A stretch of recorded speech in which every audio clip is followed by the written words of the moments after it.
പോലും മൂന്നാമത്. മോഹൻലാൽ കഴിഞ്ഞാൽ ഏറ്റവും അധികം ആളുകൾ കണ്ടത് ഈ നടന്റെ character video. Mohanlal Prithviraj team ഒന്നിക്കുന്ന എമ്പുരാൻ എന്ന ചിത്രം സമൂഹ മാധ്യമങ്ങളിൽ ചർച്ചാ വിഷയമായി തുടരുകയാണ്. സിനിമയുടേതായി 36 ക്യാരക്ടർ പോസ്റ്ററുകളും വീഡിയോകളുമാണ് അണിയറ പ്രവർത്തകർ പുറത്തുവിട്ടത്. ഇതിൽ ഏറ്റവും അധികം കാഴ്ചക്കാരെ സ്വന്തമാക്കിയ വീഡിയോകൾ സംബന്ധിച്ച് രസകരമായ ചർച്ചകളാണ് നടക്കുന്നത്. സിനിമയിലെ കഥാപാത്രങ്ങളെ പരിചയപ്പെടുത്തിക്കൊണ്ടുള്ള വീഡിയോകളിൽ ഏറ്റവും അധികം വ്യൂസ് കിട്ടിയിരിക്കുന്നത് മോഹൻലാലിന്റെ വീഡിയോയ്ക്കാണ്. എന്നാൽ പൃഥ്വിരാജ് മുതൽ ഗെയിം ഓഫ് ത്രോൺസിലെ താരം ജെറോം ഫ്ലിൻ വരെയുള്ളവരെ മറികടന്ന് സുരാജ് വെഞ്ഞാറമൂടിന്റെ ക്യാരക്ടർ വീഡിയോയാണ് രണ്ടാം സ്ഥാനത്തുള്ളത്. 834K വ്യൂസ് ആണ് സുരാജിന്റെ ക്യാരക്ടർ വീഡിയോക്ക് ഇതുവരെ ലഭിച്ചിരിക്കുന്നത്. ക്യാരക്ടർ വീഡിയോയിൽ എമ്പുരാനിലേക്ക് പൃഥ്വിരാജ് തന്നെ കാസ്റ്റ് ചെയ്തതിന് പിന്നിലുള്ള രസകരമായ കഥയാണ് വീഡിയോയിൽ സുരാജ് പറയുന്നത്. ലൂസിഫർ റിലീസിന് ശേഷം ഡ്രൈവിംഗ് ലൈസൻസ് ഷൂട്ടിനിടെയാണ് രാജുവിനെ കാണുന്നത്. ലൂസിഫർ മികച്ച സിനിമയാണെന്ന് ഞാൻ പറഞ്ഞു.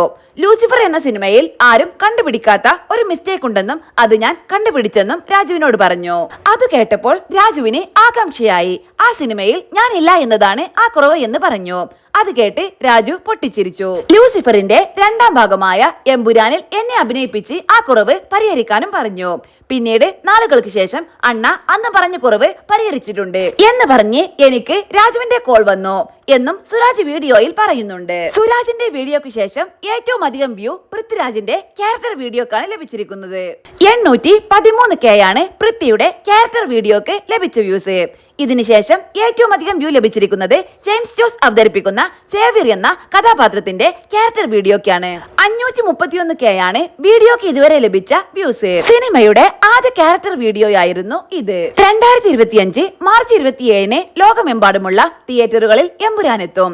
എമ്പുരാൻ ലൂസിഫറിന്റെ പ്രീക്വലും സീക്വലുമാണെന്നാണ് പുറത്തുവരുന്ന റിപ്പോർട്ടുകൾ. ലൈക്ക പ്രൊഡക്ഷൻസും ആശീർവാദ സിനിമാസും ചേർന്നാണ് എമ്പുരാൻ നിർമ്മിക്കുന്നത്. ദീപക് ദേവാണ് സംഗീതം. സുജിത് വാസുദേവ് ഛായാഗ്രഹണം കൈകാര്യം ചെയ്യുന്ന ചിത്രത്തിന്റെ എഡിറ്റിംഗ് നിർവഹിക്കുന്നത് അഖിലേഷ് മോഹനാണ്.